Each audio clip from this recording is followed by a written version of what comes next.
Really big video today. After years of work, we are finally going to start up the V8 MR2. Let's get to it.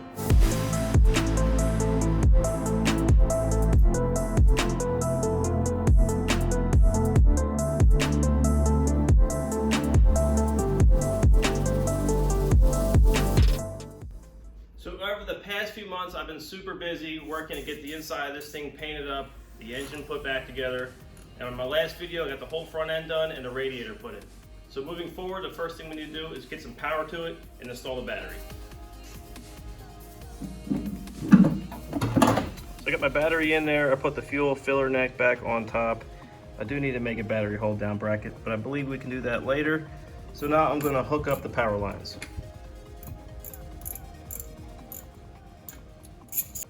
Okay, we're gonna turn ignition on. I should hear the fuel pump cycle. The gas tank is dry at the moment.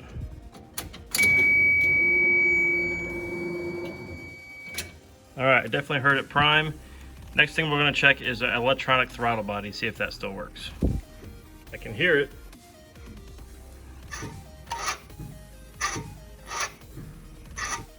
All right, so I disconnected the fuel pump. Let's see if this engine will actually crank.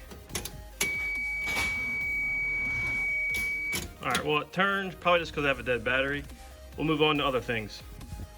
Okay, the electrical part went really well. Now it's time to add some water to the coolant system, and then we'll start working through all the leaks.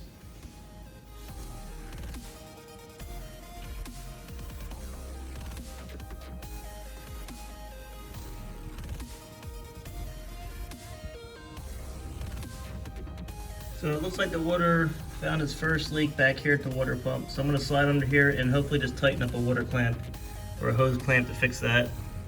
Okay, moving forward, we're going to take a quick trip under the car where my electric water pump is, and we're going to prime that with some power. And that's going to cycle the water through and should relieve any air bubbles we might have.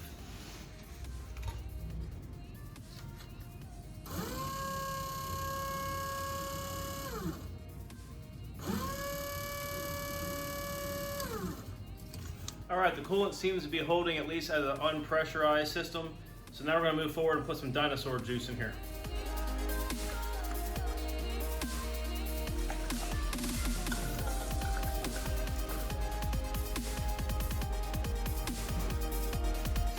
Well, here goes nothing. Let's give this thing a shot.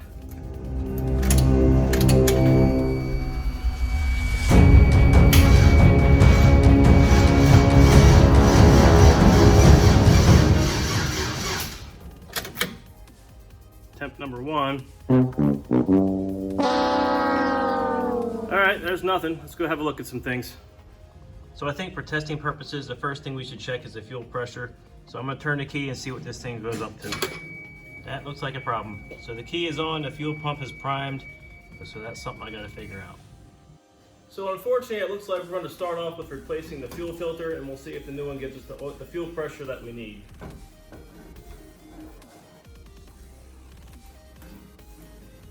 Okay, the fuel pump's been replaced. Let's see if it builds fuel pressure now.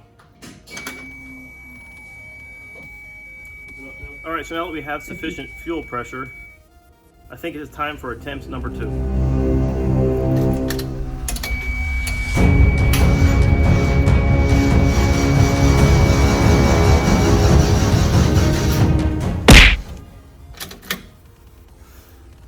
That looks like failure again. Let's have another look at it. So now we have fuel. Now we need to see if we have any spark. The good news is I took the spark plug out of there and it had some fuel on it, so that much is good. Now when I turn the key, we're not going to see any spark.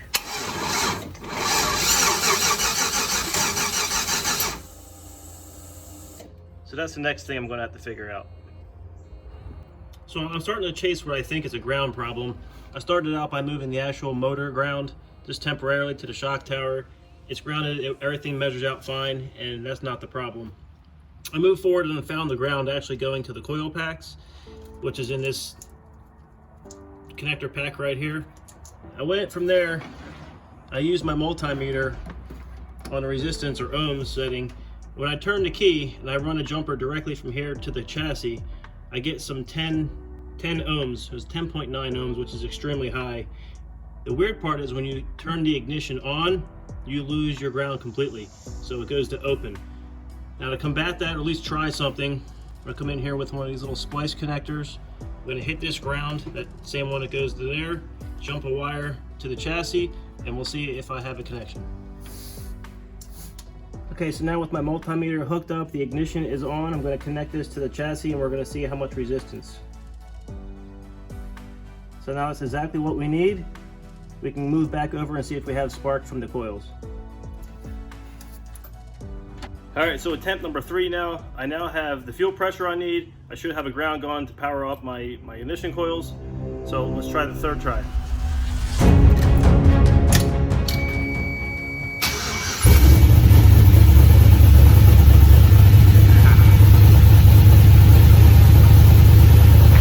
Let's go!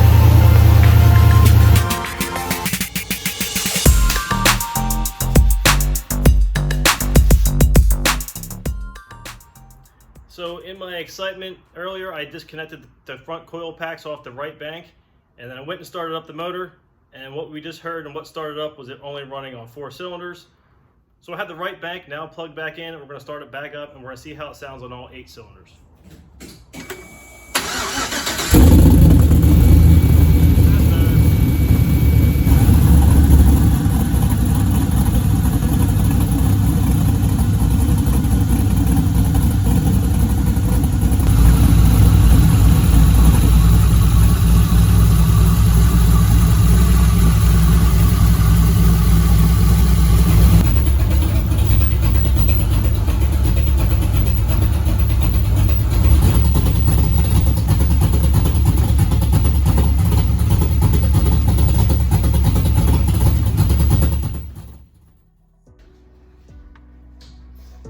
Alright, so I'm going to call this a success.